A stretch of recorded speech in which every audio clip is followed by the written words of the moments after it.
inimesi ja tänane loeng on osa sellest sarjast. Alustuseks annaks sõna Eesti Vabariigi presidendile.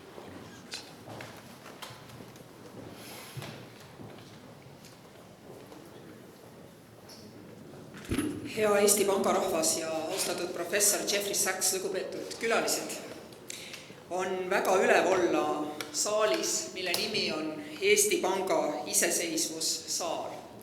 Ja ma ei tea, kas maailmas on veel üldse teisi maid, kus rahva teadvuses soov iseseisvaks ja oma raha saada oleks nii tugevalt omavahel seotud olnud kui mitmeid kordi meie Eestis.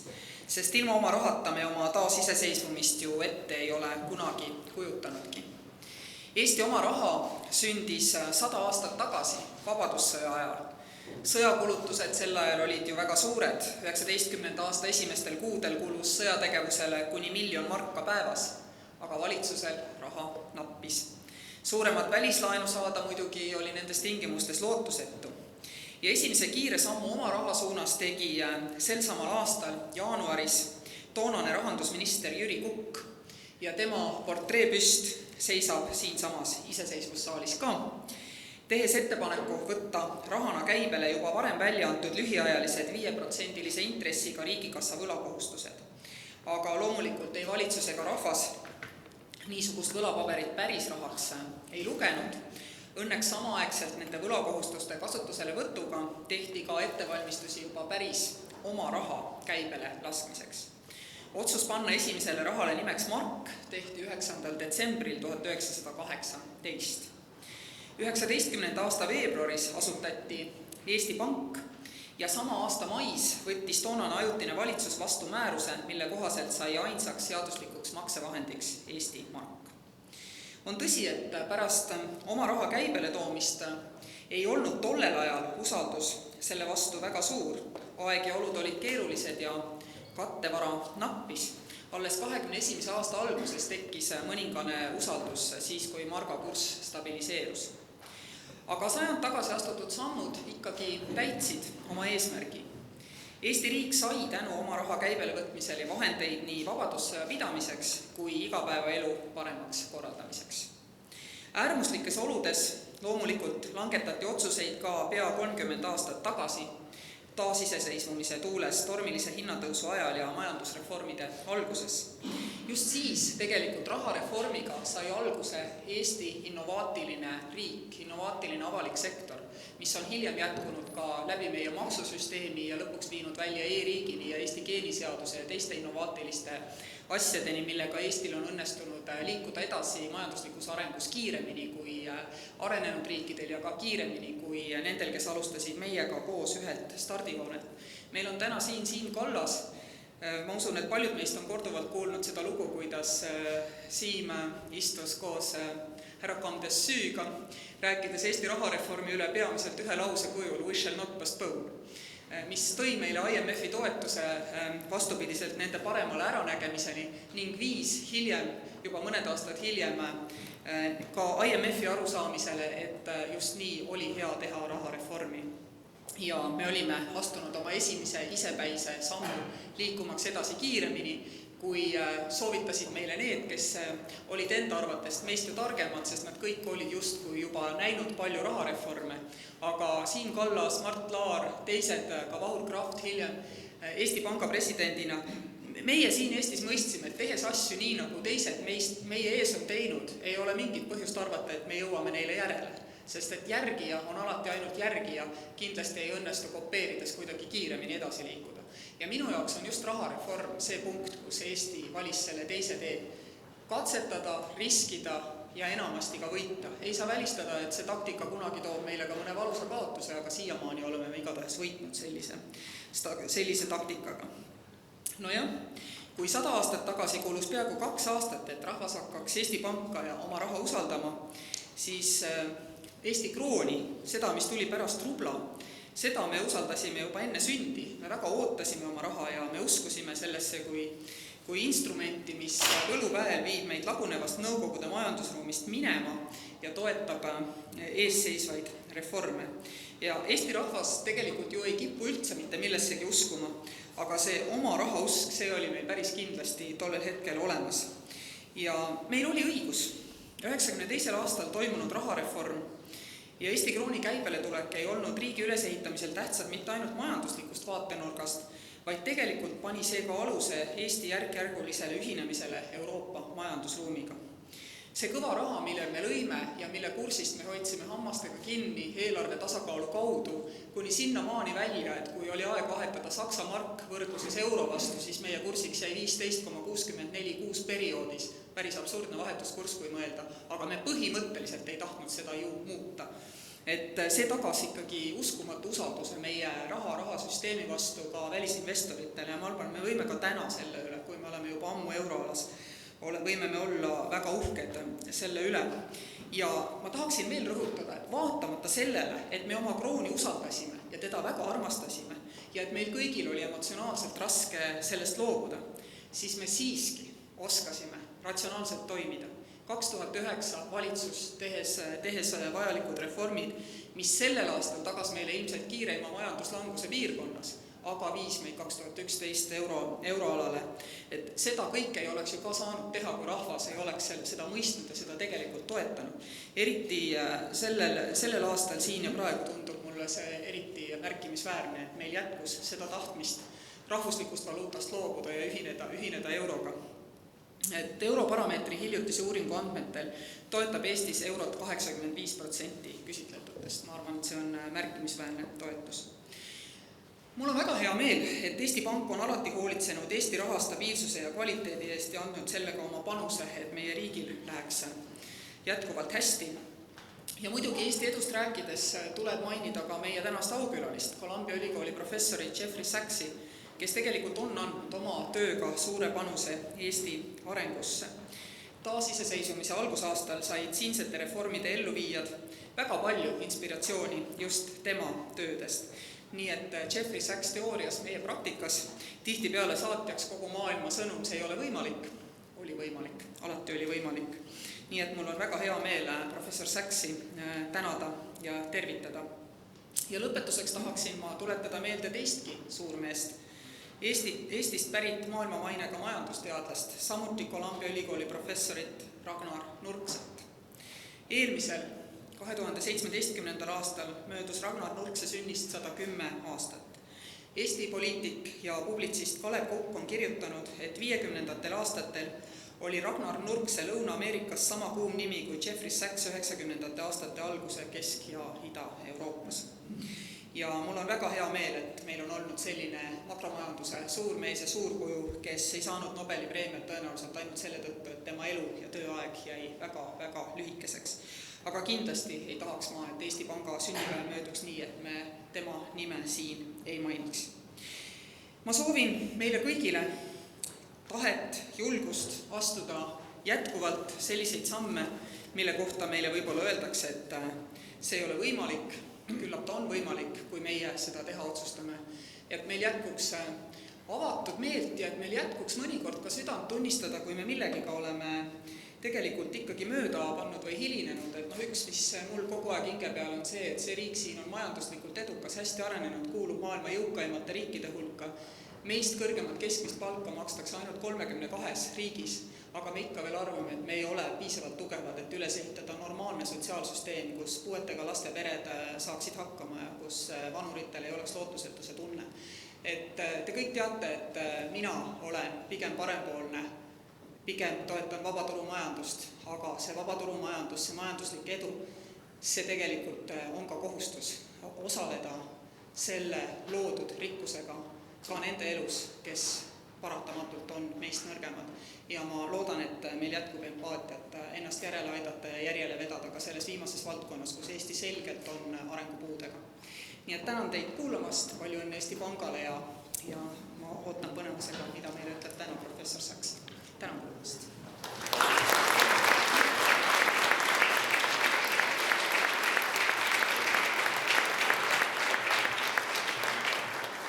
Suured tänud, proua president, ja nüüd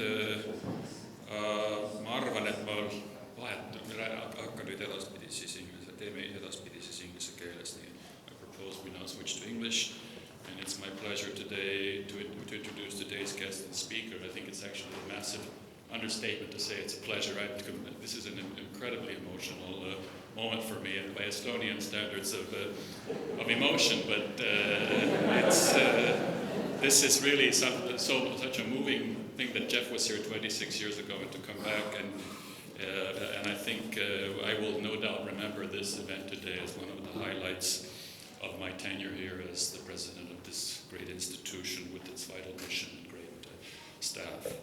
I think it's obviously important for us in the bank, if we organize a distinguished lecture series and can host a speaker of such distinction and caliber, I think it's wonderful. And I think Jeff's CV is long and diverse. I think the formal part, you could say, about 2 decades at Harvard University, 2 decades at Columbia University, an enormous amount of books, articles, and advisory role that spans the whole globe on a wide range of issues from economics, health, environment, technology, politics, and so on. He was called by the New York Times probably the most important economist in the world, and by Time magazine as the world's best-known economist. And a recent survey by The Economist magazine ranked Professor Sachs as among the world's 3 most influential living economists of the first decade of this century. So it's important for us in the bank, but it's also important for Estonia, and I think most of you know, but maybe some of you don't, about his crucial role in the monetary reform. And I think various books and writings on this reform bring this out, so the fact is out in the public domain, but I think it's useful to repeat this, and I'm glad that the President thanked Jeff for that work as well.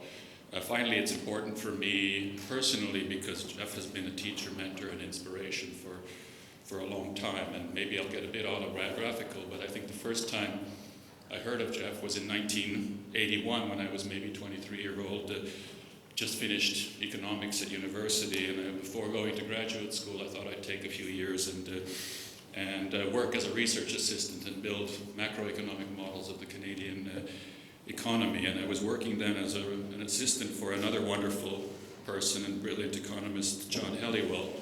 And John has actually collaborated with Jeff in the last few years in this very fascinating project on the economics of happiness. I think John Helliwell was clearly taken by the work of this very young economist. I think he was writing brilliant papers in his early or mid-20s, doing path-breaking works on issues like stagflation, current account determination, and other issues. And when you were reading other papers, they would be interesting, but when I read these, I became terribly excited, and I sensed there was something different and special. And so when I was deciding which university to choose to do doctoral studies, I think a key factor in choosing Harvard was the fact that Jeff Sachs was teaching there. So I arrived 1 year later. I think Jeff was made full professor with tenure at the age of 28 years old. Quite an impressive achievement. He taught me international finance, and then I was grateful that he took me under his wing as a thesis advisor. So after graduating in 1987, I went back to University of British Columbia, and we all know how the world began to change in the late 1980s. Perestroika, we had the singing revolution, the fall of the Berlin Wall, and so on. And Jeff, who had already begun advising countries like Bolivia on economic reform, began also advising the countries in our region, former Yugoslavia, and then the Solidarity movement in Poland. And as part of that effort, they created a 2-year project to study these issues at the UN Wider Institute in Helsinki. And he was looking to staff up, and I don't know, I heard about this opportunity anyway. He wanted somebody to go and live in Helsinki and run the project, and I thought, do I want to be writing academic papers on the west coast of Canada, or do I want to get involved with such a brilliant person on the most important issues of our time? So I snapped up that opportunity, moved to Helsinki, we started working together in Poland, in Slovenia, and so on. And he let me come to Estonia too to do some of this field work. So we got involved, and in March 1992, Prime Minister Tiit Vähi approached me and said, why don't you come and be my advisor on monetary reform? And I naturally replied positively. And although I was formally with the Prime Minister, I think the real work was done under Siim Kallas's leadership in this institution. And as one of the first contributions, I called him and I said, do you want to come to Tallinn? And he said, sure, I'll come. And I think in a few weeks he was already here. This was late March, early April together with Boris Pleskovic, who was then the Prime Minister's economic advisor in Slovenia. And these were, I'm speaking under the control of Sim Kallas, but these were incredibly heady days when we worked really hard, discussed very hard. And there was this famous dinner at this once famous restaurant called Submonte, which is behind the Niguliste church, where we just sat around and talked about all kinds of ideas. I think many ideas had already been put on the table. Shouldn't we do something close to a gold standard? And I think when we all emerged from that meeting, and I think we all stood on the street and said, wow, this is now we know how to move forward. There was suddenly a clear plan forward, and I think Jeff went back to his Viru hotel room and worked all night long to put together a memo that we then started looking at the next day. So I think really you can look at any person in this room and any person in the street and know that in one way or another you have improved their lives and changed their lives. And I think that's something we're tremendously grateful for you, to you. I think after 10 years of the independence, there was a survey that said, which is the most important event of the first 10 years? And by far the most important was currency reform, even more important than the withdrawal of Russian troops from Estonia. So people really were passionate about it. This was the foundation of so much that came afterwards. So thank you again so much for the introduction. Today Jeff has chosen to talk to us on the topic of strengthening the European Union in the 2020s, the case for sustainable development.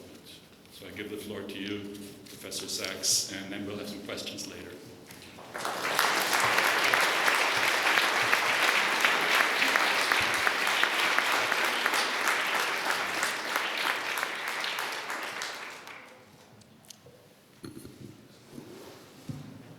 Ladies and gentlemen, you can imagine that I'm very moved and extraordinarily gratified to be here.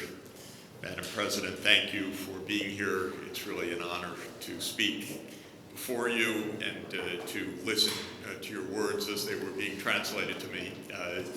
And I thank you for all of your wise remarks and your gracious remarks. And it's wonderful to see Prime Minister Martlar here.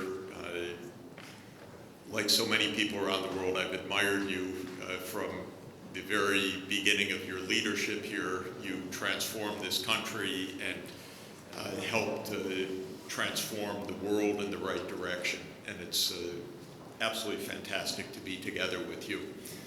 And with the Sim Kallas, that's a very special treat. I think Ardo just put it well to me privately. I don't know how much effect I had, but per minute of time it was pretty high because we had one dinner and felt at the end of the dinner something special had happened and had been discussed. And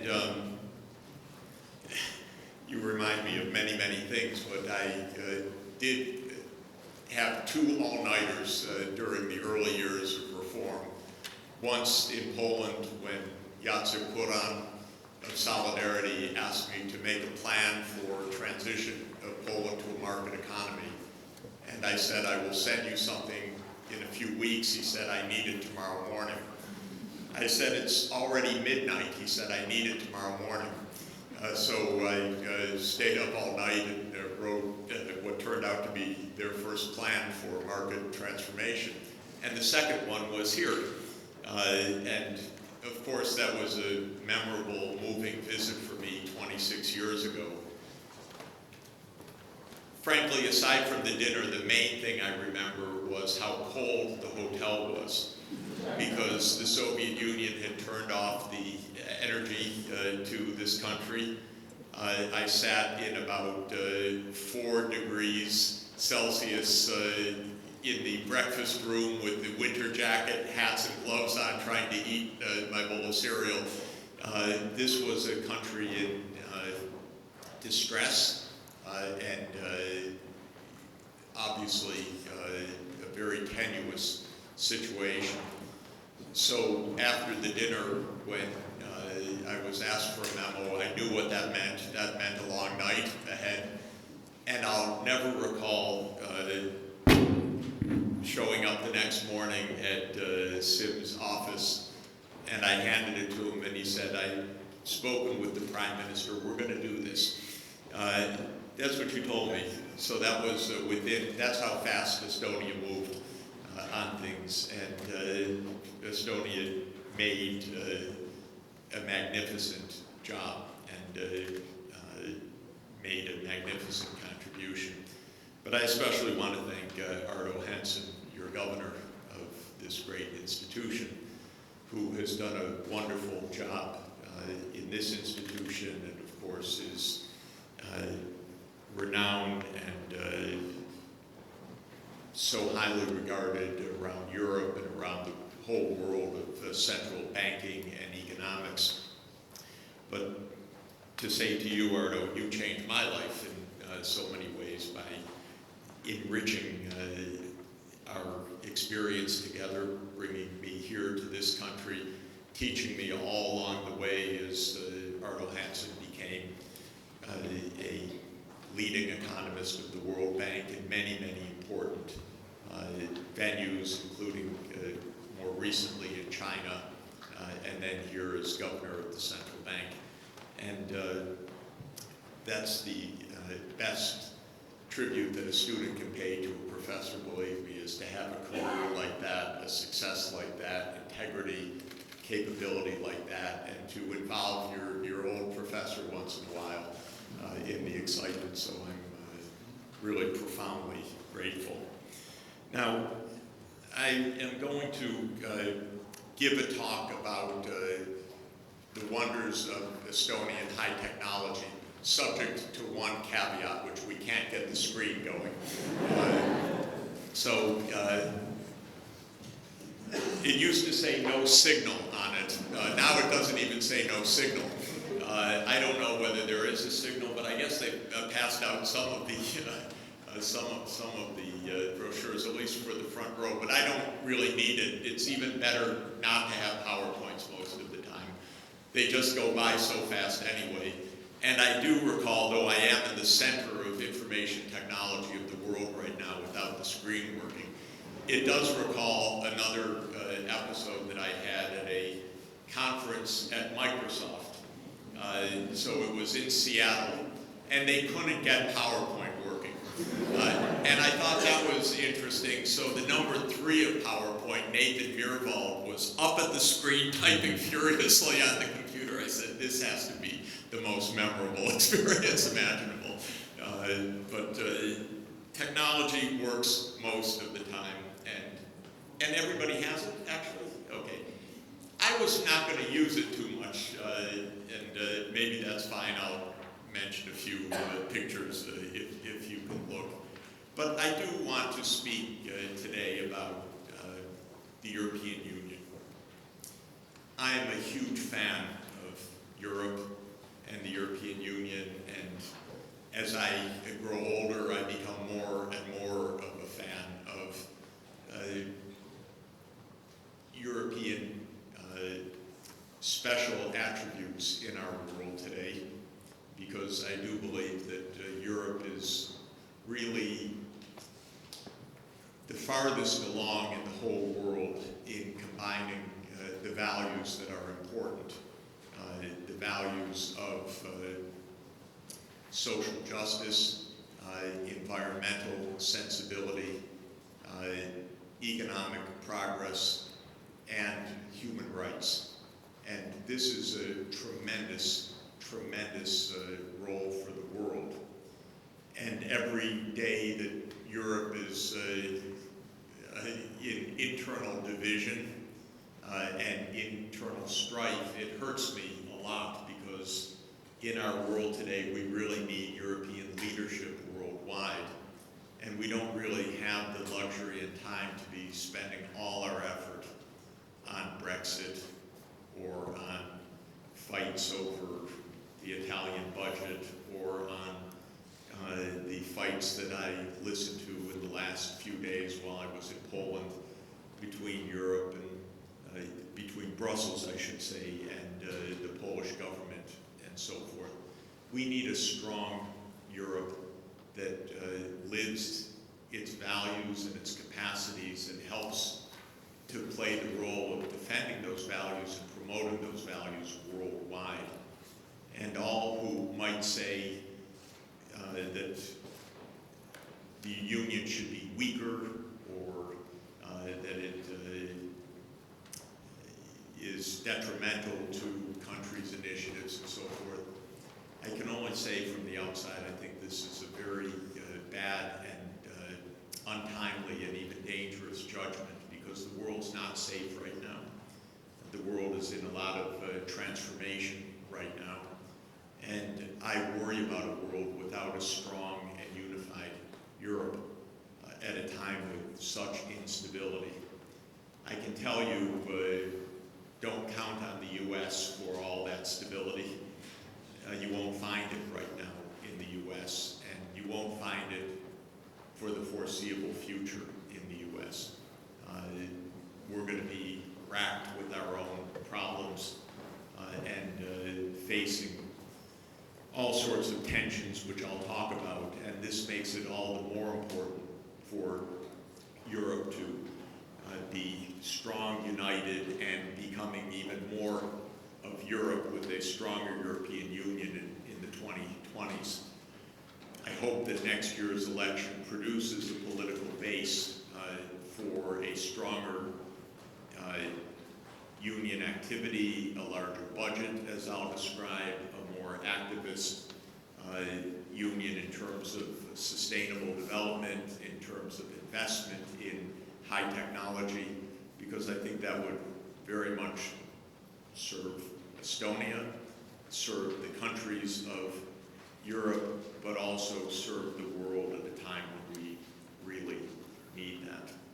So it's in that context that I want to speak and try to understand, at least I'll share my perspective, let's say, because I'm really eager to hear from you and to learn in this short visit from you, because you really are seeing things in a very important, vivid, and leadership manner, and bold manner, but to see what needs to be done to strengthen the European Union in the years ahead. I want to talk about 5 dimensions of that challenge. One is the continuing challenge of building a convergent Europe. By that I mean a Europe in which all parts of the European Union are enjoying a high level of prosperity, a high level of job creation, environmental security, and other aspects of a good life that all of Europe's countries aspire to. That economic convergence was the whole theory of reform in the late 80s and the early 1990s, not only a new freedom, but a new freedom that would also lead to a restoration of economic progress in this region, in the Baltic states, and all through Central and Eastern Europe.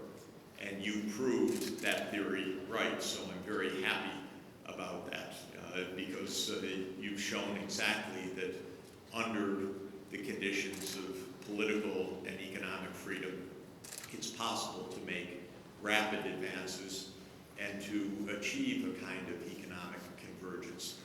But that convergence is incomplete, and it's important to understand why it has even slowed, I would say, in the last 10 years, and why certain parts of Europe, even parts of the traditional core part of the European community, are still lagging far behind. It is that continuing divergence of living standards within the European Union that's putting so much stress politically on the European Union these days, because a tremendous amount of the backlash involves regions that are not thriving. And so understanding what it takes to make for broader thriving within the EU is extremely important. A second theme I want to talk about is Europe's global competitiveness, because just as there are challenges within Europe, the world is changing so rapidly that no country or region can count on its prosperity without the hard work of remaining in the technological forefront and investing in the things that are important to invest in any generation. And I think that this is absolutely true today with the rise of China and with the changing geoeconomics and geopolitics of the world. Europe, as perhaps the most prosperous region of the world, looking over all the dimensions of prosperity, needs to continue to work hard to maintain that prosperity and to maintain the economic edge. And there are worries about that.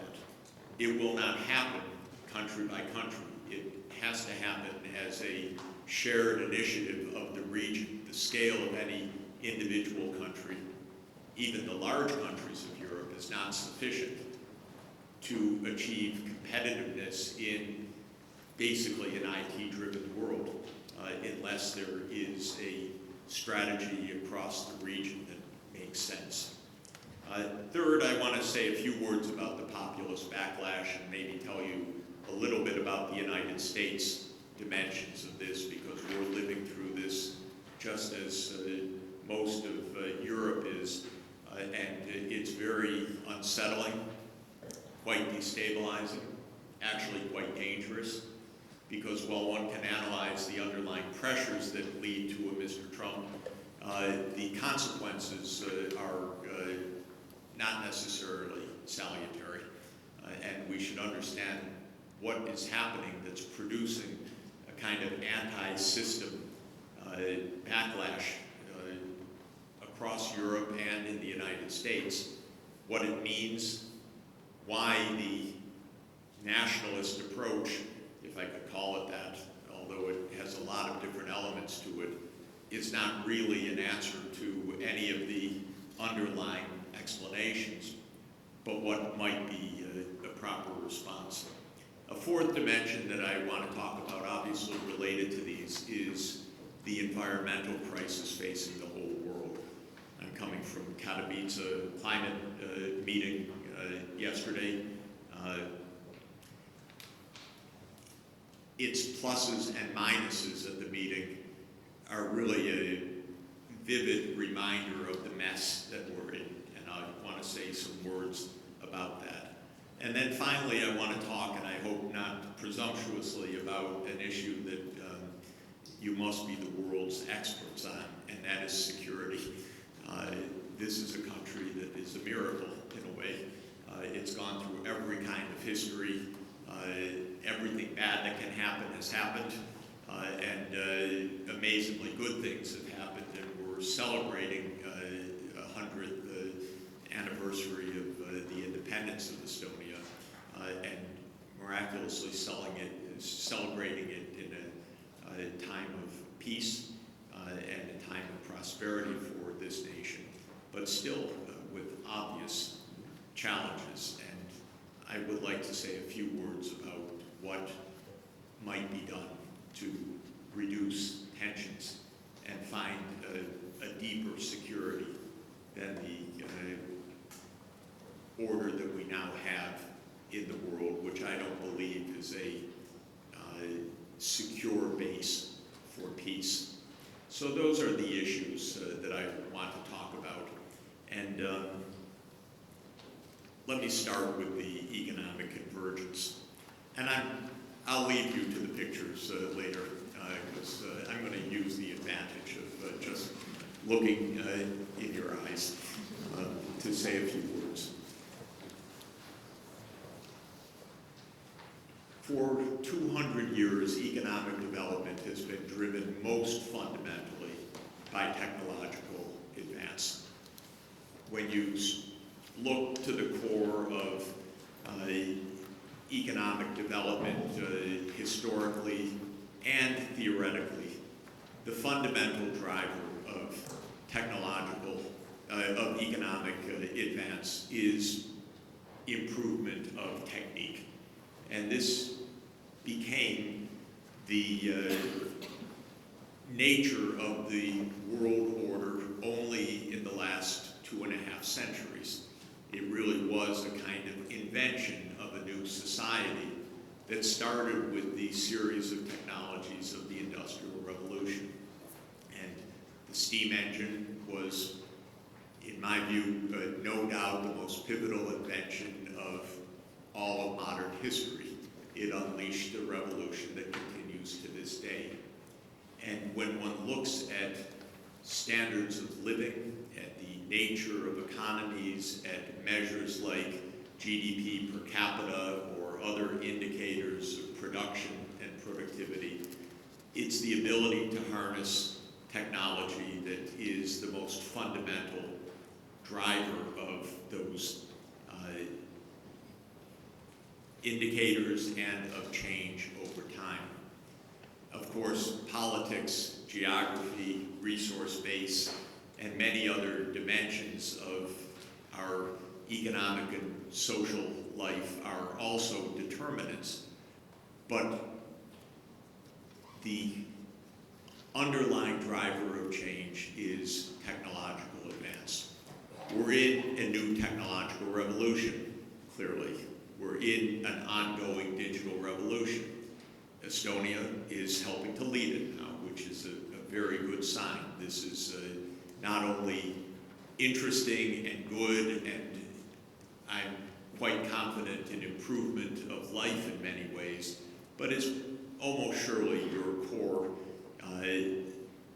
competitive advantage for the coming generation in international markets and in economic development. I say these basic points because when you look at the divergence in Europe today, the fact that many regions are prospering, but many regions are lagging behind, a good starting point is to look at technology and its uptake across Europe in geographical terms, and also to look at the underlying drivers of technological change, especially innovation, and especially skills, higher education and technical training that drive innovation. So I'll offer a most basic, obvious generalization, and that is that the prosperous core of Europe, the real driver of long-term economic growth of Europe, is the part of Europe that is the better educated and high innovation region of Europe. And I show some pictures in the handout of the patenting rates across Europe, of the higher education completion rates across Europe, of the unemployment rates across Europe, and so on. And what you will know well from that is that it is Northern Europe, broadly defined, including now the Scandinavian countries, the Netherlands, and Germany, which are generally the high patenting, high productivity, better educated, and high employment regions of Europe. And as has been true for a long time, it is more of the periphery of Southern Europe and the southern parts of countries like Italy, of course, Spain and Portugal, and of course Central and Eastern Europe that are more lagging the higher tech, higher innovating regions. Of course, the theory of the European Union from the first days is that by joining together in a single market, there is a diffusion of technology, a diffusion of knowledge, of skills, a movement of people that all leads to a shared capacity for innovation and a shared adoption of best practice technologies that speeds up economic convergence. And this is broadly true. And since the end of the Iron Curtain, and since the end of the Soviet Union, the region, broadly speaking, Central and Eastern Europe, and certainly this country and the Baltic countries have experienced economic growth and technological catch-up that has been impressive, rapid, a bit predictable, I would say. At least that's how I thought it should go, although you've done it even better than one might have guessed, because it's not just catching up, it's leapfrogging and leading in many ways, which is even better and more fun. But it is not uniformly achieved, and that, I think, is important to appreciate. One factor of how this convergence works is geographic. If you look at the performance of Central and Eastern Europe broadly, or the post-Soviet economies, distance from the European Union in physical terms is probably the single most powerful predictor of post-communist performance. So being close to, in your case, being close to Finland and Sweden and Germany is a big boost, though it's by no means sufficient. For Poland, for Hungary, for the Czech Republic, for Slovakia, for Slovenia, being right on the border of European Union is an absolute boost. The farther away, the slower the growth has been, the less powerful is the catching up, the lower is the foreign investment per capita. And of course, when one crosses from the European Union countries to the former Soviet Union outside of the European Union, there's almost no convergence at all. Foreign investment doesn't reach. Political, economic systems change has been in many ways disappointing, and the convergence has been very modest. But this process of convergence, while remaining very rapid in Estonia and in a few other places, definitely slowed after 2008. And the economic crisis at the core of Europe and the failures of management in the Eurozone for several years at least cost a lot to the overall dynamism. And the countries that were hurt worst were the countries away from this Northern European core. And that's why the backlash fundamentally began in Greece, in Eastern European countries, now in Italy, in Spain with its political instability. And this, I think, is the challenge that Europe needs to confront in the next phase of building the European Union institutions. What's missing fundamentally? What's missing is that the regions that are lagging not only don't have some of the powerful impulse of foreign investment coming in the way that it did pre-2008, but by themselves, unlike Estonia, are not innovators and are not creating their own small businesses driven by domestic innovation. And one of the main reasons for that is that educational institutions are not performing adequately in most of these laggard regions. Even secondary education performance is weak. Higher education performance is inadequate. In the world economy today, most of the dynamic centers of innovation are university-centered around the world, and places where universities are not strong, where governments are not investing in R&D, where secondary technical education is not adequate, fall farther and farther behind. And the result is a response of populism and systems rejection, rather than an attempt to find the way to direct investments to these underlying challenges. So when it comes to the incomplete economic convergence, it's not a failure of the EU markets, the single market or necessarily other institutions within the European Union structure. In my view, it is a shortfall of investments needed, especially in the lagging regions, to raise education, skills, innovation, and startups, which is the true heart of the high-performance part of the European Union. I see no other secret to doing that, but I do believe that public investment plays a critical role in that. This is not something that happens by markets alone. It's not something that happens by money alone also. Why does Estonia have such astoundingly high educational performance at the secondary level? That's not just money invested in education, that also is social norms. It's a quality of the society and the culture, no doubt. But it is also needs the public investments.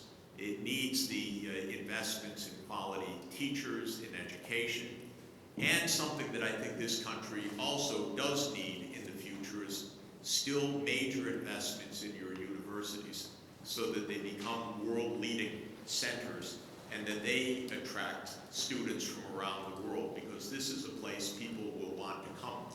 This is a place people will want to study.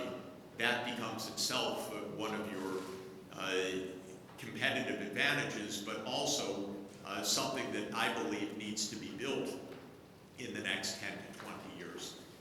There should be more Estonian universities rated in the top 500 in the world, and this is something that this country can accomplish, and you have all the reason and the ability and the interesting sectors to promote in order to accomplish that. This leads me to the second theme, very closely related, of global competitiveness, because the issues which are needed by laggard regions of Europe to catch up more effectively are the same skills, talents, and direction needed by Europe as a whole to be economically successful in the coming generation. As of today, in my opinion, and by the measurements that I help to produce each year for the United Nations, Europe is the best place to live in the world, though Europeans also complain a lot. But if you look at the countries that are doing the most to achieve sustainable development, that are farthest along on the sustainable development goals, and probably most importantly, that are happiest in the world, on the work that Professor John Helliwell and I collect based on surveys around the world of life satisfaction. Europe is the place to be. Indeed, all of the happiest countries in the world are European countries, and all of the countries in the world that are in the direction of sustainable development are European countries. Europe is prosperous. It is more socially directed. It is in internal peace. It is environmentally conscious. And for the moment, it is competitive internationally. But I think there are risks ahead. And the risks really imply a rather important European-wide strategy for the coming decade. Here's what I mean. If you look at a broad swath of Europe's prosperity right now, it depends on the success of, say, the German automotive industry, which is probably the single most important industry in continental Europe. A tremendous amount of Central and Eastern Europe depends on the success of the German automotive industry. In fact, that was the major driver of Poland's growth during the last 15 years. If you ride German cars, if you drive a Mercedes, as we were just talking about, they're the best engineered vehicles in the world. People love to drive them, understandably. Daimler and Benz got there first in the 1870s, and they've been making the best cars for quite a long time. There's just one problem. The problem is we're not going to be driving internal combustion engines for another 20 years in the world. We're in the process of a dramatic change in automotive technology and in transport more generally that will have to come in line with the imperatives of climate change control. We will move to electric vehicles by 2030. I very much doubt that there will be any light-duty vehicles sold in the world, internal combustion engines, after 2030. I think we will come to realize that not only are the environmental perils so large, but that the facility of battery electric vehicles and other technologies are so good that there is really no reason to delay the transformation beyond a dozen years or so. Of course, I always exaggerate, but I'm probably correct in pointing the direction.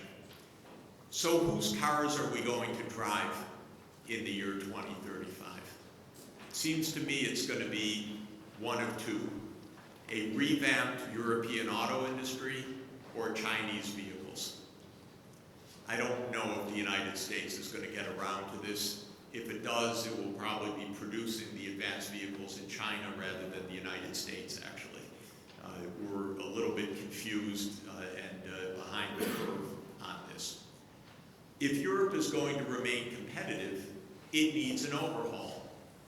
And in a time of transition like this, there are always two opposing tendencies.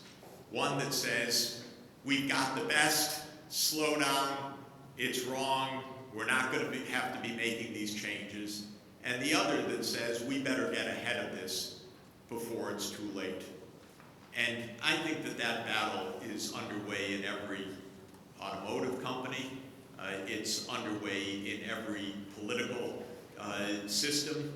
It's underway in every policy debate in Washington or Brussels or Beijing or elsewhere. I don't know whether I had any crystal ball in 1992 when I visited or 1989, but I'd make a similar prediction to the one I made then. I believed that open markets and unification of Europe would be the key. For the next 20 years, I believe that taking a lead on sustainable technologies will be absolutely vital for global competitive success. And of course, that's a decision that will be made business by business, but I think it also has to be made government by government, and I think it has to be made European-wide. And I'll emphasize that in just a moment. It also means in our world today, since technology will be the battleground of competitiveness, raising investments in research and development will be a sine qua non. Sweden, as you know, is now spending about 4.5% of GDP on R&D. Scandinavia as a whole is a major investor with a large public role. I think every government has to invest heavily in R&D through its universities, through its national laboratories, in partnerships with the business community in order to be able to keep this cutting edge. And Estonia is very well placed to do this because you're already doing it. But I think that this is something that needs to be done at the broad European level. Now, all of this, let me just touch on a little bit more on the populist dimensions of this and the challenges ahead. our societies have become quite divided. Of course, the United States much more divided than Estonia, much more divided than most of Europe. But the market forces at play are dividing us without question. And the most important division of all at the market level is education. Skills and education is the most important determinant of whether households are able to find a good, productive foothold in today's economy or are falling dangerously and frighteningly behind. In the United States, you can characterize our society as two different countries right now. One is the part of the United States with the bachelor's degree or higher, and the other is the part of the population basically with a high school degree or less, though there are a lot of Americans, because of our private financing, that take a little bit of college, university education and then don't complete, and they have a work experience pretty much like a high school graduate. Well, our societies come apart at the seams based on that division. Because if you have a university degree, and especially an advanced degree, times have never been better. The wealth, the income, the new products, the excitement, the technology, it's all quite fun. In Manhattan, which is a center of this, business is booming, real estate values out of sight, fancy restaurants packed, day in and day out. And one wonders, what is the issue here? Things seem to be great. And that's been true almost through the financial crisis as well. But of course, another part of America is suffering. Stagnant or falling earnings, loss of jobs or loss of job security, rather high unemployment, and very high economic insecurity. And that is the part of the country that expresses the profound disgruntlement. Also importantly, this is geographically divided, because essentially the cities are the places with the highly educated people, and the more rural areas are the places with the less educated population. That's partly because of internal migration, where young people go to get educated, but it's also partly because the country has become divided also by geography. And if you look at a map, therefore, which I was going to show you and is in the handout, Donald Trump's vote is essentially the vote of places with low education in the United States.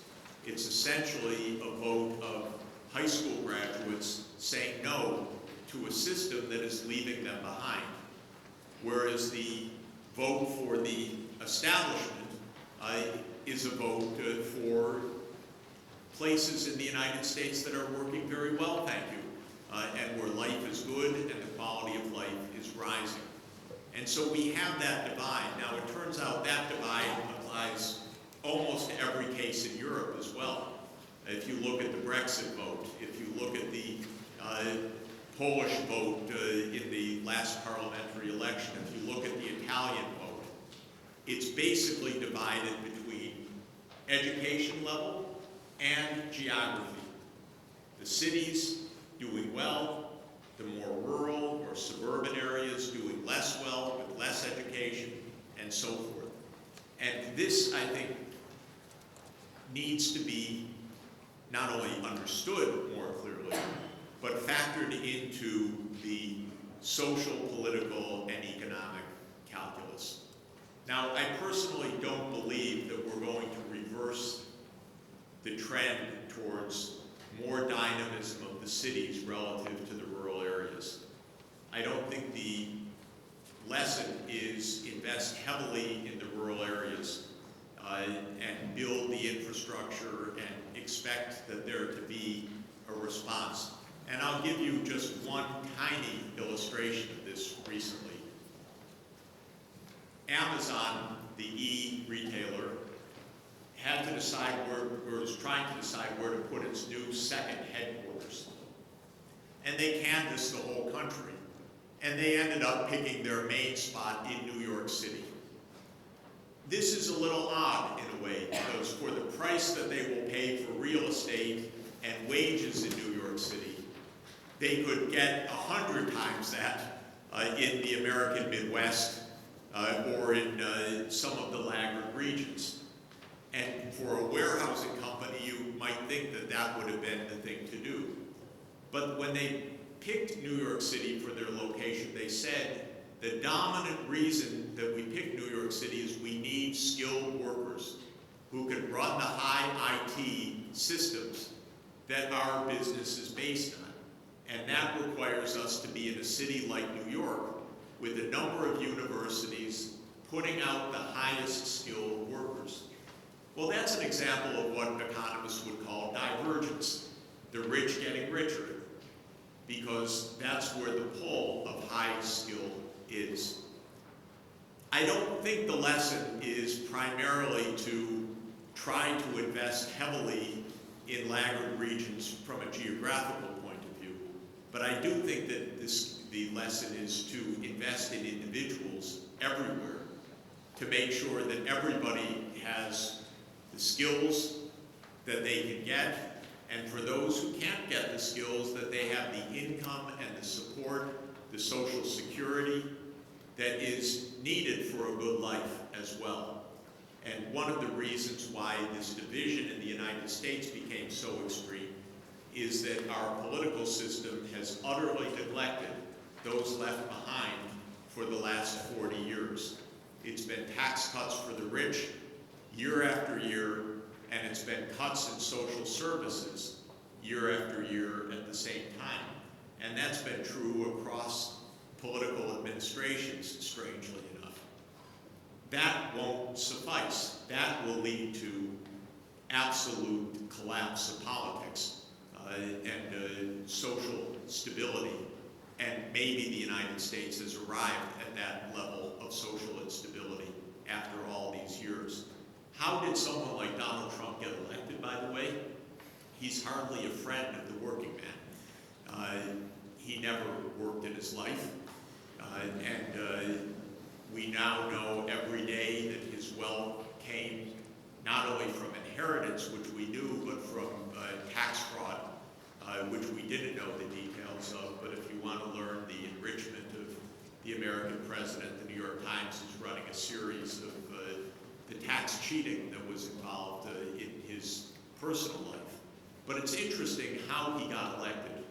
He got elected not by saying the rich should do more for the poor, heaven forbid. He got elected by saying the Chinese and the Mexicans have stolen your jobs. And so by pointing a finger to foreigners, he stirs the pot and he blames the divide not on education. In fact, he blames the educated for being destructive of society. He doesn't blame the rich. He doesn't call for social cohesion. He's just very good at finger pointing and at stirring up hate. And that is the danger of this kind of social divide. Now, a lot of politicians in Europe representing those left behind are pointing to Brussels at this point, saying they took your jobs. They're the culprit, which is also obviously a profound failure of interpretation. But it shows how easy it is to go from an unstable economic and social context to a very dangerous political context that worsens and confusions the divisions. Because what is needed always for economic progress is investing in the future in a thoughtful way. That's the only thing that ever works. But division is the absolute curse of investment, unless the division somehow leads to a shared view of a way forward. So the technological drive, the higher returns to skills, the higher returns to cities relative to the countryside, these trends are going to continue. They will continue to create social pressures and tensions. They require a political and an economic response. You live in the neighborhood of social democracy. In my opinion, while not all is right in the neighborhood, even in countries like Sweden and Finland and Norway and Denmark, there's the same battle going on. Still, the political system of social democracy, in my view, is the one that's closest to the mark in identifying how to handle what otherwise could become deeply destabilizing and unpleasant.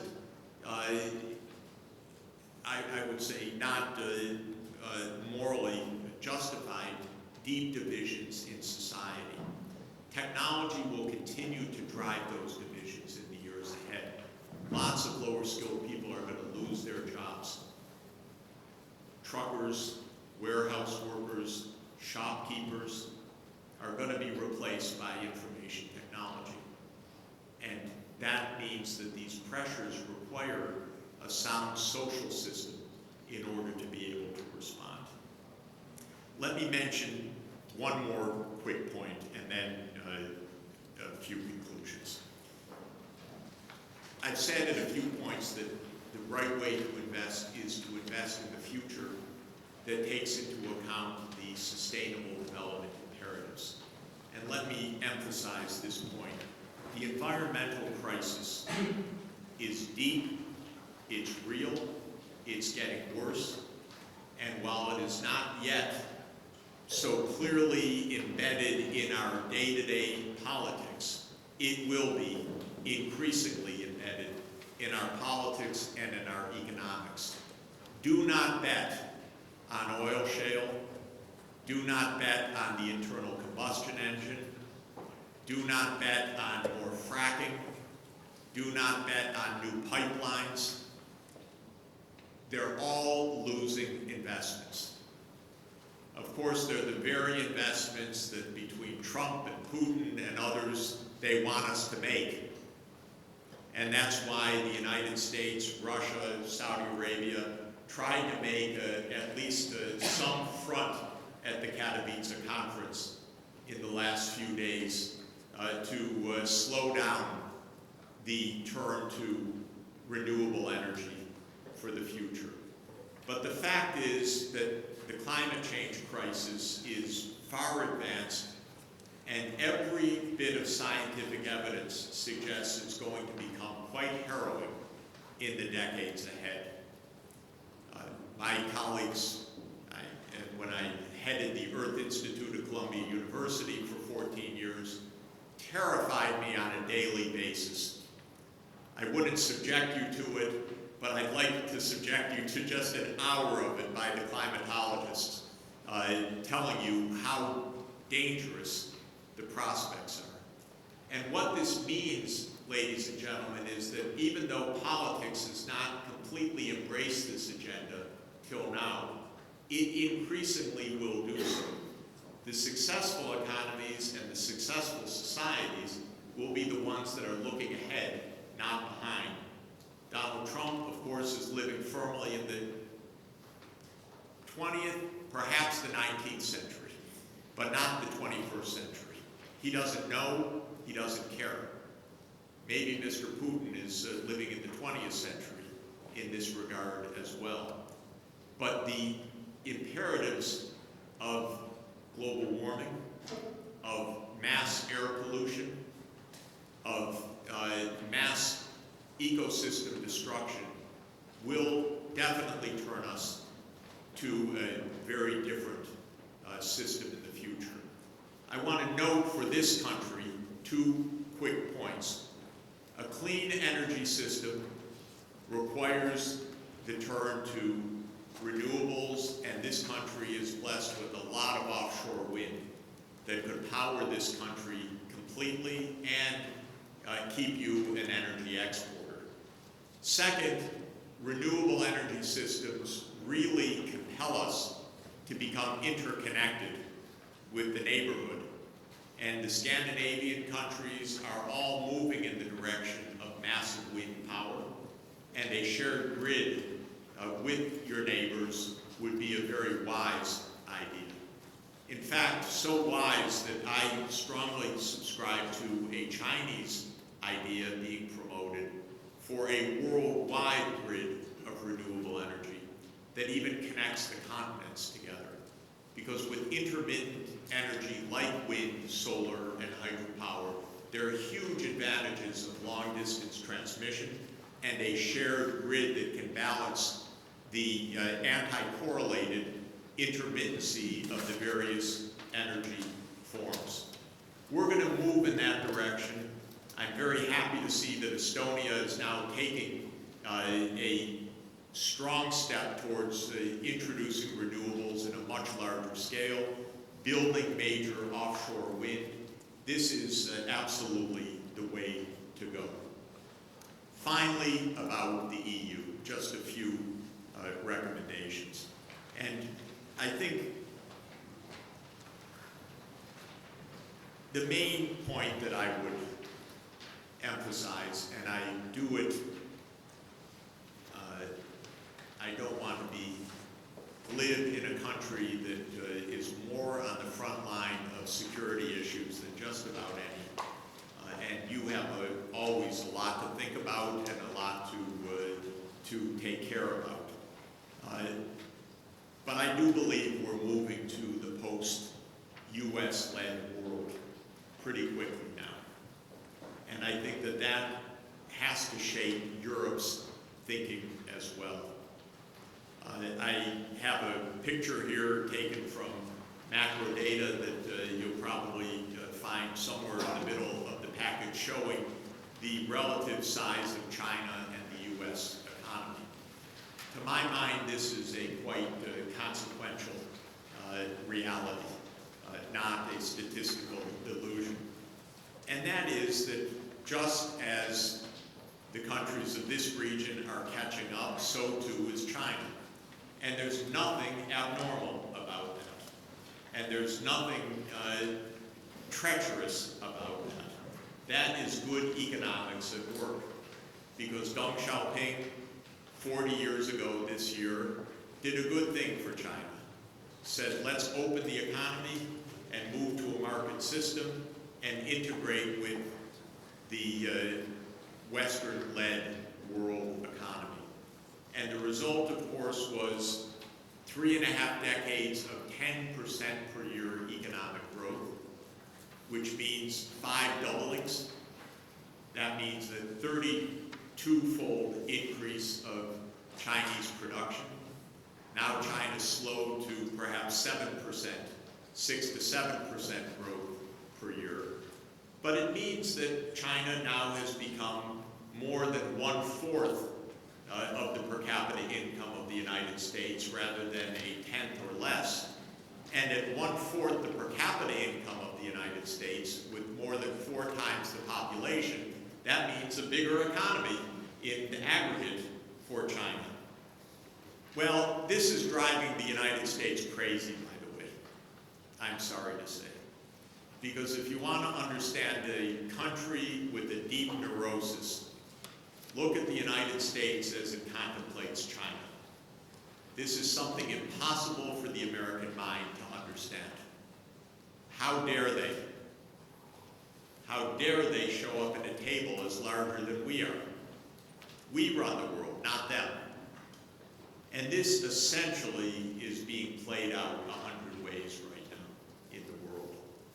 One of them, unfortunately, is the arrest of the CFO of Huawei last week. When is the last time the United States arrested a CFO of an American company? I can't remember.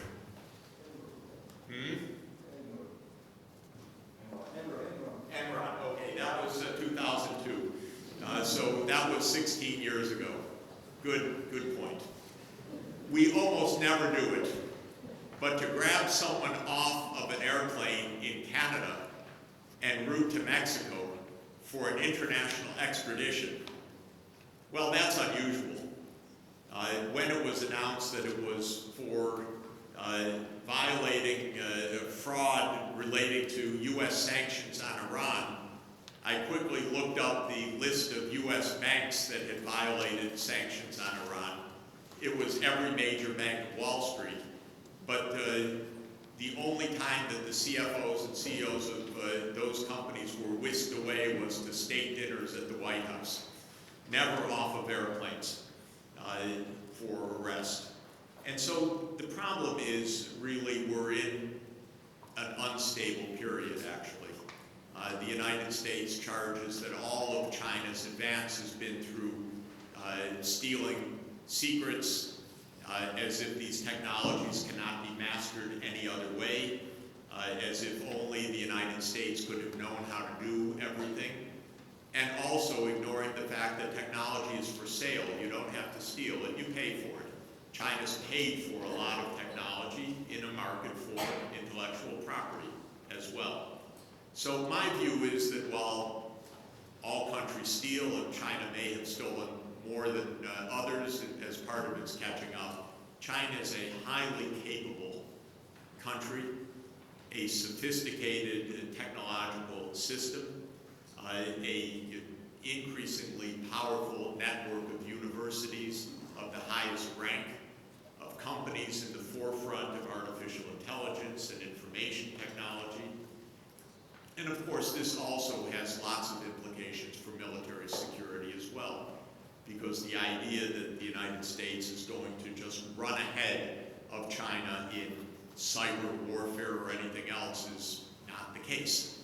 We should be talking about how to disarm rather than how to win an arms race, because an arms race is not going to be won by one country or another. There are lots of very talented, smart mathematicians and cryptographers and quantum physicists around to keep that race very dangerous and in full motion for the foreseeable future.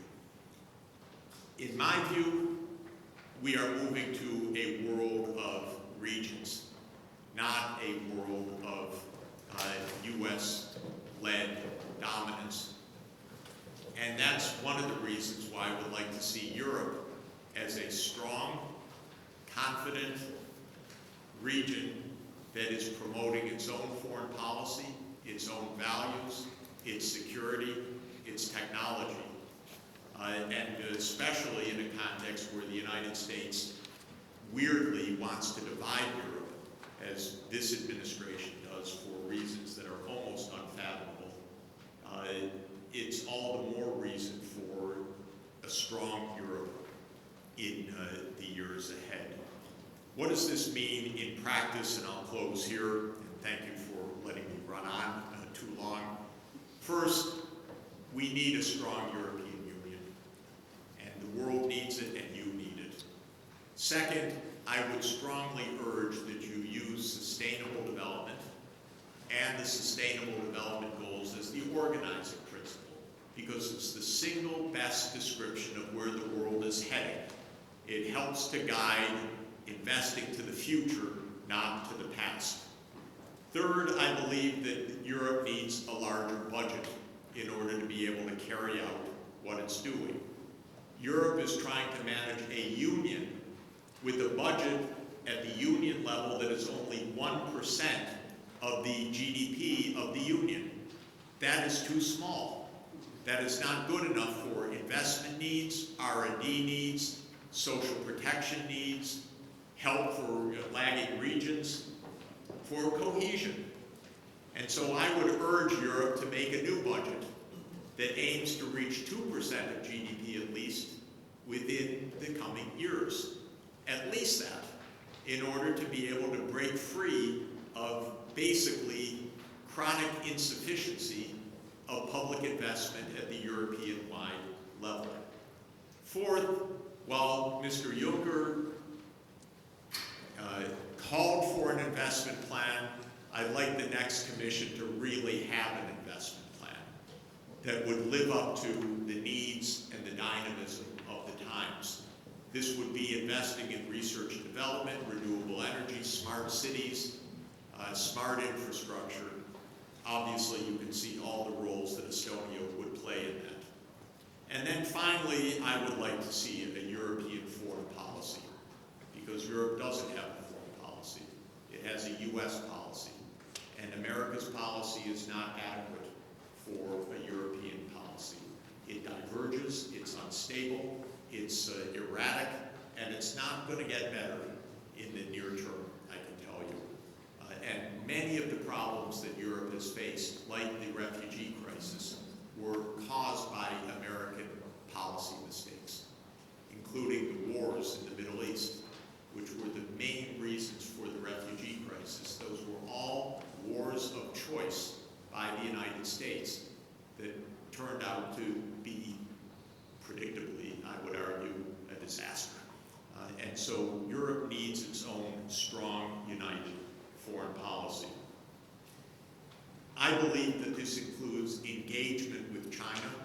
The United States seems to want to pull Europe into an opposition to China and to create a new Cold War. I believe this would be a disaster. We don't need another Cold War. The earlier one was painful enough. The next one could turn into full-fledged disaster. I do not believe China is an evil country. I believe China is a country on a path of integration with the world, and that there's no reason to presume that it is an aggressive, dangerous country unless we make it so. And I don't want that hostility to become a self-fulfilling prophecy.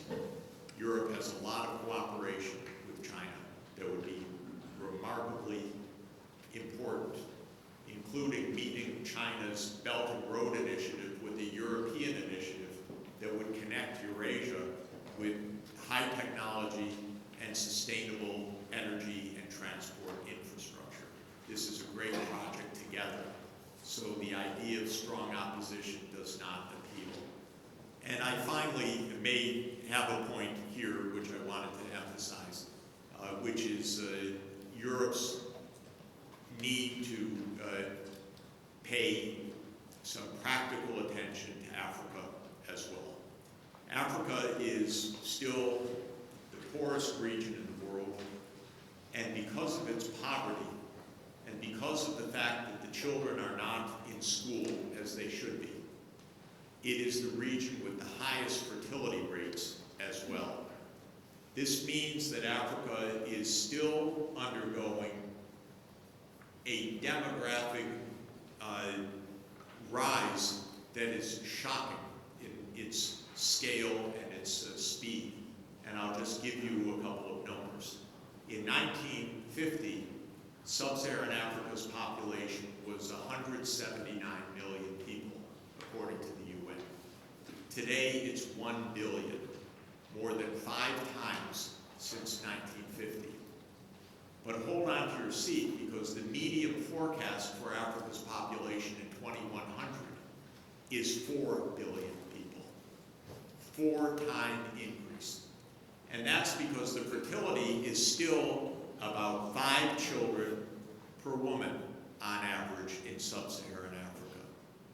That's too high for Africa's own development. It's too high for Africa's own good. It's too high for Africa's fragile biodiversity in an era of climate change. And it is, for Europe, not safe, because it means mass, desperate migration ahead. It doesn't mean development. But where does such a high fertility rate come from?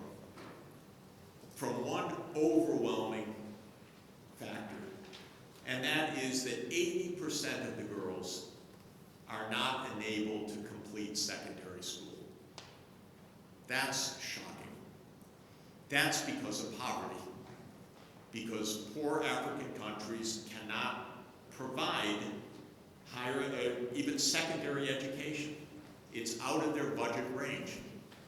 And I did an exercise with the IMF this year, which demonstrated to the IMF, which is pretty tough character, says, you know, they cannot pay for this on their own. They need help. And this is where I would urge Europe in its foreign policy vis-a-vis Africa to have some sense.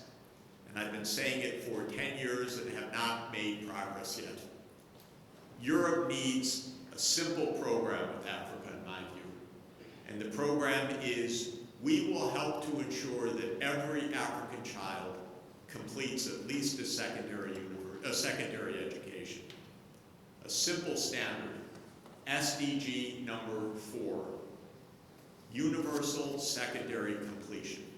If Europe would do that, the fertility rates would come way down very fast, and what's on a trajectory to reach 4 billion people would probably peak at about 2 billion.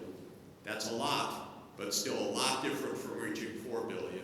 And Africa would have a path to rapid economic growth and sustainable development, which would be hugely to Europe's benefit as well. So thank you for the opportunity to share these thoughts with you today. Let me say on your 100th birthday, all congratulations. You are inspiring all of us. You are an inspiration for the whole world. Thank you very much.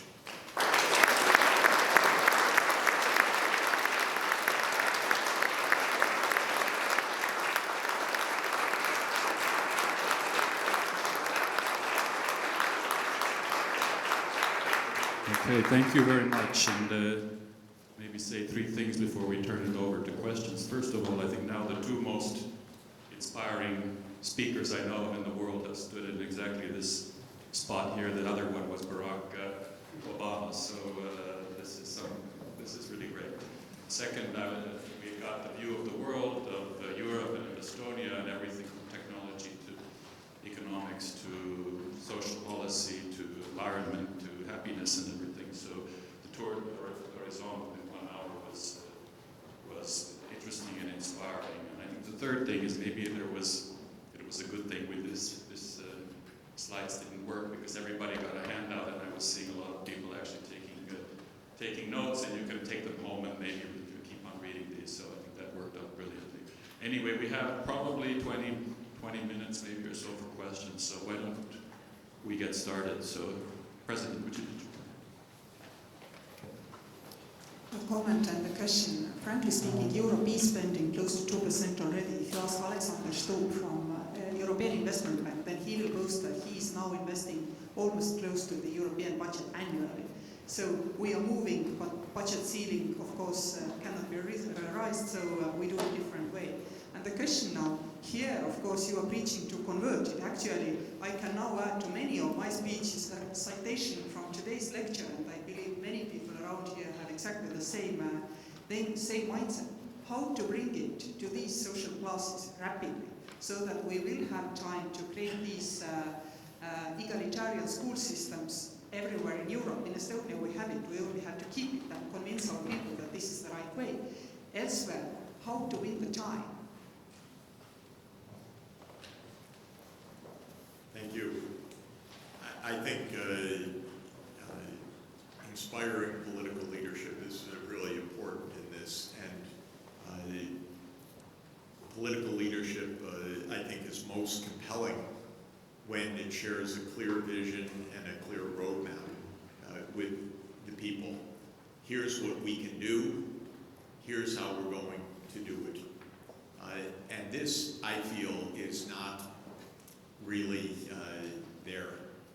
I know in my own country, we don't have a politics of goals right now, where we say this is where America should be in 10 or 15 years, this is what we're going to do.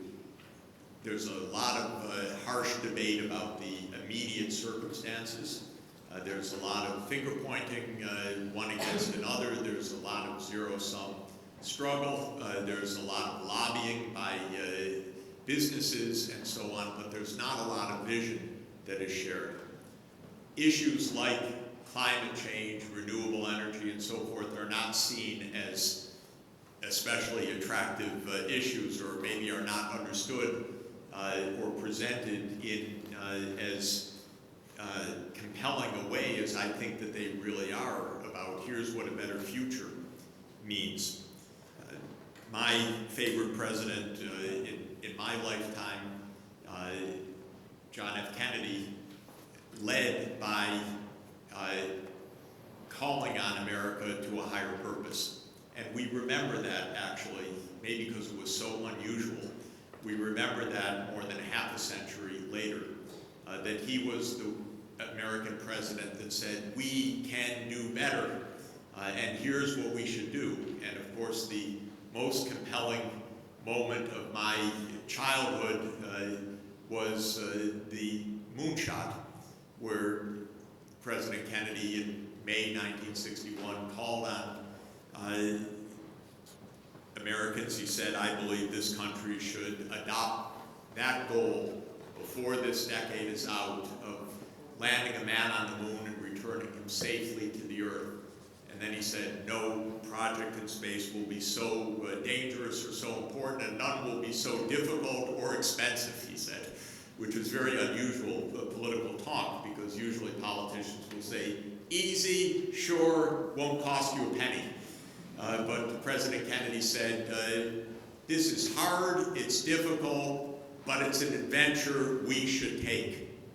And I believe that Europe should have a vision of here's how we're going to invest in the future, and explain the vision and why and what it's going to mean for Europe and what it's going to mean for the world. And we can accomplish this in the next 10 or 15 years, depending on what's laid out. Our most interesting politician right now in the United States, by the way, is a newly elected young member of Congress, a woman named Alexandria Ocasio-Cortez, who defeated a long-standing member of Congress in a primary election and represents Brooklyn in Manhattan. And she's amazing because she's 29, hasn't even entered one day in Congress yet, but commands the airwaves, only second to Donald Trump, I would say, right now. The prime interview for all of the national television. And why? Well, she has called for, in the American context, the Green New Deal. So she invokes Franklin Roosevelt, who is in our collective memory as our greatest president, and the New Deal as the renovation of American society. And now she calls for a Green New Deal. And the Green New Deal is we're going to clean up the air and the water, rebuild our infrastructure, put our people to work, and so on. Not a lot of specifics yet, but absolutely for the first time, capturing the public mind, because when we debated climate change in the past, it was all of these horrible debates. Should we have a cap and trade system, or a carbon price, or a carbon tax, or what's the social cost of carbon? And first, it was boring. Second, what the public understood is, oh, you want to raise my gasoline price. Well, no, thank you. They didn't see any vision to it. They didn't see any excitement to it. And now they see some excitement. And I think that that is part of this issue. People in general, forgive my, I don't mean to be presumptuous to a room of experienced politicians, but I don't think that people need the immediate gratification, but they do need the immediate sense that there's a way forward and that someone is thinking about them. And that, I believe, is what makes it compelling. The truth is, incidentally, even as a relative specialist in these matters, I don't understand the EIB investment portfolio. It doesn't capture my imagination, even though it may be tremendous.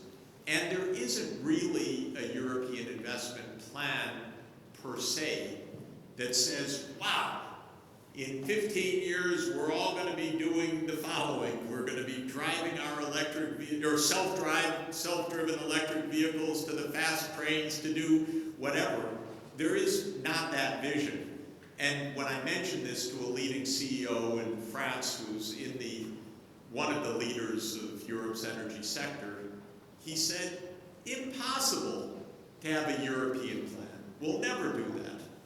because Europe can't make plans together. And I said, please, make a plan together. We need that for the inspiration and the excitement. And so that, I do feel, is part of the answer.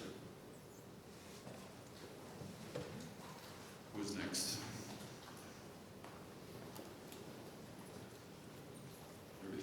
Yeah, Karsten. So you mentioned the divergence at the national level. We have many countries, including Estonia, where the capital is growing nicely, but the countryside is empty and has much lower incomes than in the capitals or in the big cities. And you sort of skimmed a little bit on what to do about it, because you said, oh, let's invest in human beings. Yes, so that will mean that we will have more people coming to Tallinn. But is there something more one could do to create a more even development across Estonia or across Europe in general, maybe the US too? I don't know, because I don't believe that we will reverse the basic tendency. I think when we look in the year 2050 at the rate of urbanization in the world, it will be even higher than is projected now. Maybe 80% of the world will live in cities. Because so much of what we do and need are facilitated by our urban life. And the reason people lived in the countryside to begin with, the overwhelming reason why people lived in the countryside from time immemorial was that they grew food. And 90% of the world was farmers up until probably 1850. And now in the United States, 1%, less than 1% are farmers. They feed the whole country and export a lot of food to the world. And technology is only going to accelerate that, actually. Africa, which is still 60% rural, I think is going to have a mass exodus from the countryside, because I envision that smart machines and small machines are going to basically mechanize agriculture in Africa within the next 10 years. And that this will come a lot faster than is foreseen right now. So rural life has, of course, many benefits and charms, though I myself have lived in a city every one of my 64 years. And the overriding experience everywhere, I don't know of a single country in the world in economic history of the last 2 centuries that had a sustained rise in the rural population anywhere, at any level, except in war or some kind of calamity. So in this sense, I don't believe heavy investments in rural infrastructure make sense. Though I do believe that investments in universality of services absolutely make sense. And by that I mean education, health, broadband as a basic service, by the way, everywhere, which this country is specializing in. That should be in rural as well as urban areas. Electrification, basic infrastructure. But I do believe in that context, the cities will continue to grow. This is where the future will almost surely lie.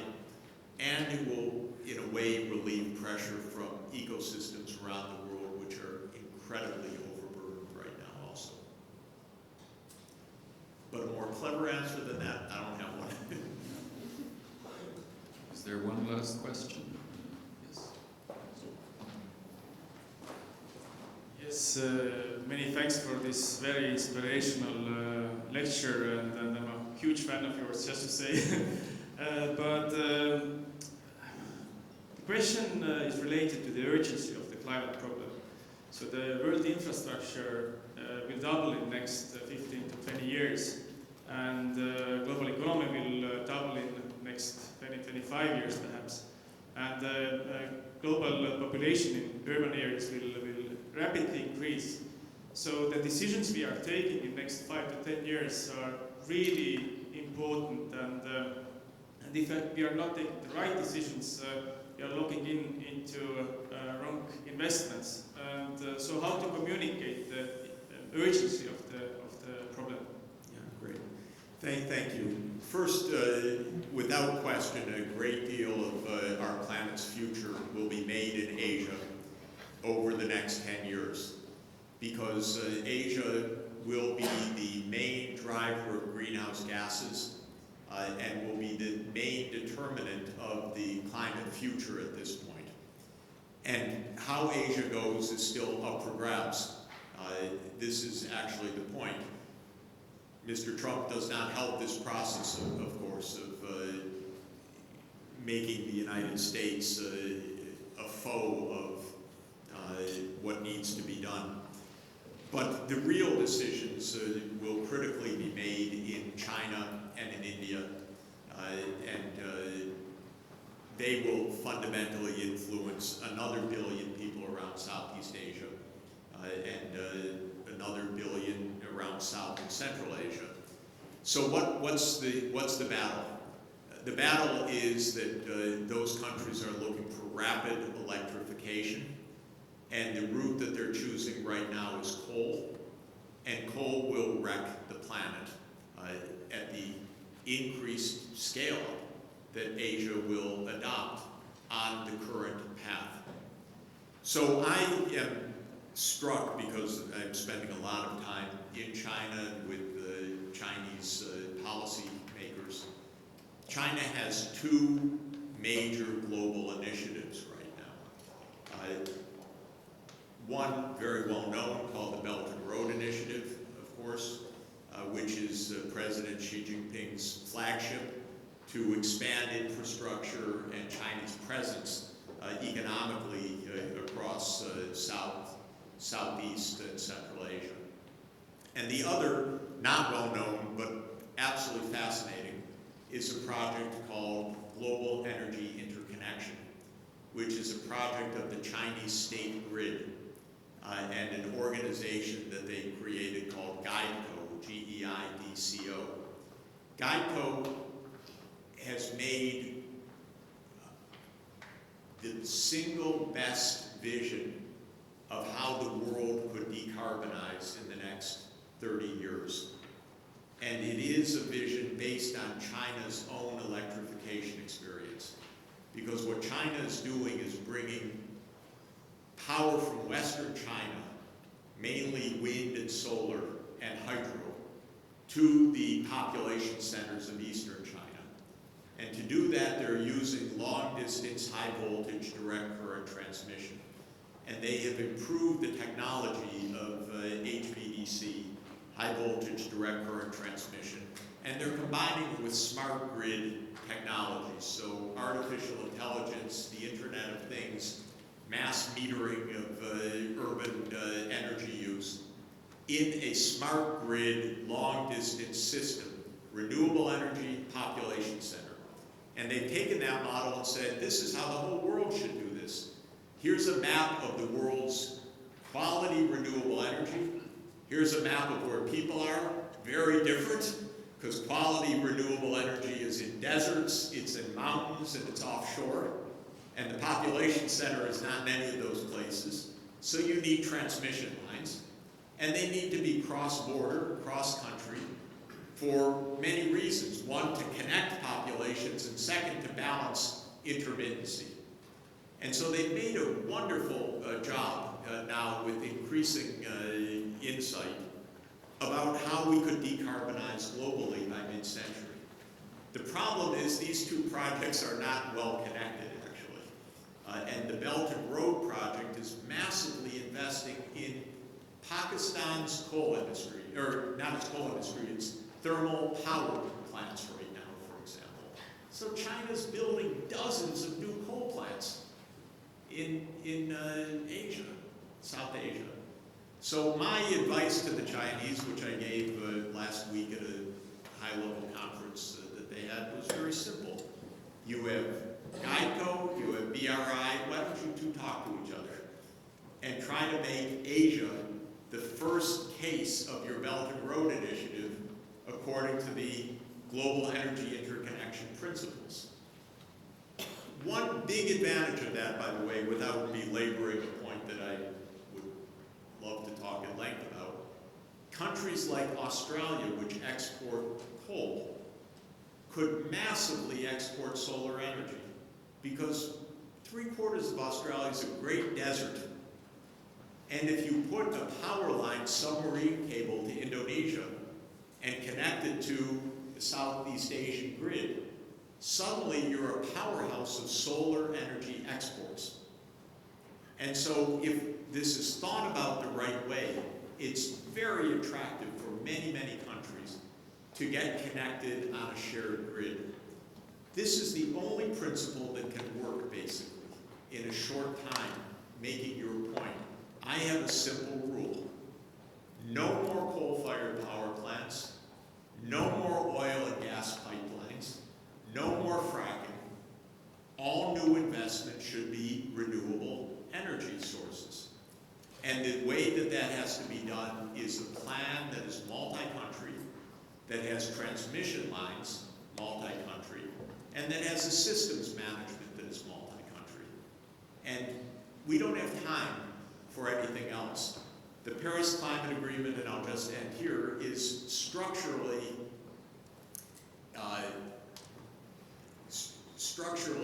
mal-designed in a way that I think everyone understood at the beginning, which is that there's no plan attached to it. There's only a goal. And the goal is that each country subscribes to keep temperature increase well below 2 degrees Celsius and come up with a nationally determined contribution. And then we'll add it up and find, lo and behold, it's not enough, and then every 5 years we'll make it better. This is not bad to get 193 governments to agree on something, but it's no way to design an energy system, I can tell you. You cannot design an energy system 193 governments separately. You need a structure, a strategy, interconnections, a map on the table. And this we don't have yet. So this, I think, is what's needed. But even before that, please, no more coal plants. Because we're going to wreck the planet. And in the IPCC report last month, the one sentence that should stand out and ring alarm bells is they said, in all our scenarios, there is no place for coal. This is the bottom line of climate, that we have to stop doing the horrible things. And that means Australia, Canada, the United States, India, China, Russia, stop coal. Thank you.